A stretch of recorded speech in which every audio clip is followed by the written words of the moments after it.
Bonjour tout le monde, bienvenue pour votre rendez-vous culturel de la semaine. Une petite question comme ça entre nous, juste pour commencer. Êtes-vous hexacosio yexeconta hexaphobique? Quoi? Vous connaissez pas l'hexacosio yexeconta hexaphobie? C'est la peur du 666, le chiffre de la bête. Ok, je frime un peu là, mais il y a 3 jours, j'arrivais pas à le prononcer. Puis j'ai un prompteur aussi. Mais est-ce que vous savez pourquoi le chiffre 666 est associé au mal? Comme nous en avons l'habitude dans cette émission, retour aux sources pour bien comprendre de quoi il s'agit. D'abord, la bête. Elle apparaît dans l'Apocalypse de Jean, le dernier livre du Nouveau Testament. C'est un texte prophétique de la fin du 1er siècle après Jésus-Christ et qui donne en gros les clés de l'histoire du monde et de sa fin. Au chapitre 13, il est écrit, je cite, « Ensuite, je vis surgir de la terre une autre bête. Elle avait 2 cornes comme un agneau, mais elle parlait comme un dragon. Par ses manœuvres, tous, petits et grands, riches ou pauvres, libres et esclaves, se feront marquer sur la main droite ou sur le front, et nul ne pourra rien acheter ni vendre s'il n'est marqué du nombre de la bête ou au chiffre de son nom.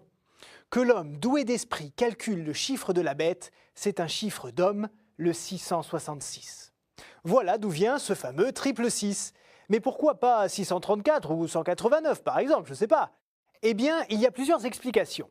La première fait référence à une sorte de code. Pour les peuples qui n'ont pas de chiffres, comme les Hébreux, à chaque lettre est attribuée une valeur numérique. On pouvait donc facilement trouver des sens cachés aux mots.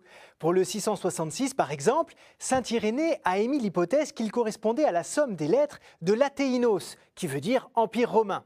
Dans la même lignée, certains historiens affirment que ce 666 fait écho à 2 empereurs romains, bien connus pour avoir été particulièrement cruels avec les chrétiens, César et Néron. Regardez, si on retire les voyelles, leurs noms correspondent en hébreu à QSR, NRWN. Et quand on additionne la valeur de ces lettres, ça donne 666. Une façon de dire, de façon symbolique du coup, que la bête, le diable, Satan, représente tout ce qui est contre les chrétiens, donc contre Dieu. Et puisqu'on parle de symbolique, voici une version sans doute complémentaire. Dans la Bible, les chiffres ont toujours un sens particulier. 7 est celui de la perfection, de la création aussi qui a été faite en 7 jours, rappelez-vous. C'est donc l'accomplissement total. 6-7 est la perfection. Le chiffre 6 est celui de l'imperfection, car 6 c'est 7 moins 1, et le chiffre 1 représente Dieu. Du coup, 6 est le refus de Dieu qui, lui, est perfection. Et répété 3 fois, c'est une sorte de superlatif, 666, et donc ce qui est absolument inachevé, donc qui représente le mal.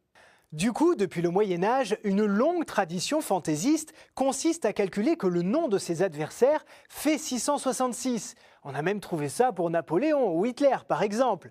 Mais en fait, l'essentiel pour les chrétiens n'est pas de savoir qui désigne ce chiffre.